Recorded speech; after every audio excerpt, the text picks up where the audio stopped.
What if your trusted doctor, who is loved by many, actually has a terrifying secret life, which later becomes clear, and you learn that he was responsible for killing 250 victims by injecting drugs? How would you feel then? They called him Dr. Death. He killed 250 victims by injecting him with drugs, specifically morphine, just to enjoy their death. Our story is about a serial killer who disappeared behind the robe of a respected doctor for about 24 years. Who is serial killer Harold Shipman? Shipman was born in Leeds, England in 1946. He lived an isolated childhood with a domineering mother who limited his relationships. In the early 1960s, his mother contracted lung cancer, which specialists believe is the reason for his later passion for the drug morphine, which had a strange effect on pain. His mom.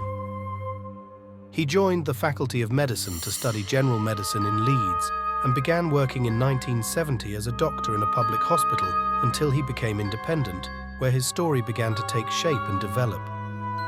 Although he got married during his studies at university and became a father of 2 children early on, his life was strange and isolated in a way.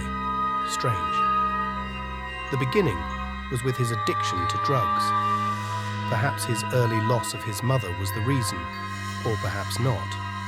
But his isolation and unstable psyche took him into the world of addiction.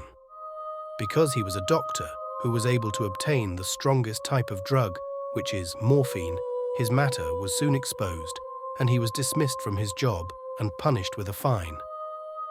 Despite this setback, he was able to come back again as he joined an addiction treatment program and returned to his work as a doctor again at the end of the 70s. And this time we will have a balanced doctor, respected in his community and extremely reliable.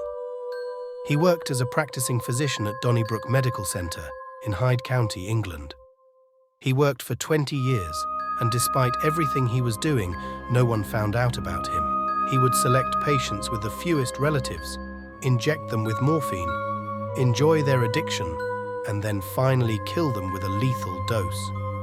At the end of the 1990s, specifically in 1998, a cemetery worker noticed that there was an increase in the number of dead people coming to be prepared for burial who were patients of Harold Shipman. This man informed a colleague of Dr. Shipman's who had similar suspicions. She informed the authorities, but to no avail.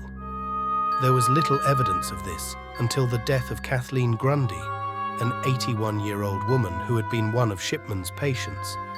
An investigation was opened. The body was dissected, and it was found that it had been injected with a fatal dose of morphine. Shipman was arrested, and during the investigation, he confessed to killing her and forging her will in his favor. Shipman confessed not only to killing her, but also to killing 15 others for pleasure.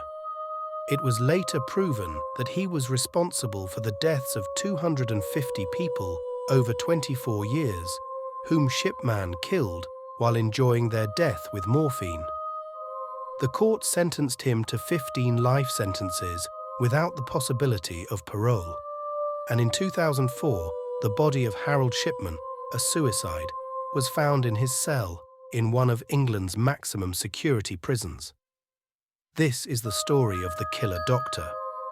We are not telling you not to trust your doctors, but there is madness in the world that we will never imagine, no matter how hard we try. Receive your treatment in the community, with your family around you, your usual friends, then this all adds to the speed of recovery from the illness. Come and stand where it's convenient for you. Sorry, Doctor. I'll come and stand where you'd like me to stand. Right. It's very good of you, I do apologise. It's possible for you to, Rather than standing there, would it be possible for you to sort of come and get something out of your car and then go back in? I've been advised to stand and then you take a photograph and then go away. And I'm sure you've had enough time to take a decent photograph. Is it possible for you just to say anything at all? Back into surgery to do my surgery. But you have said you have nothing to hide, sir.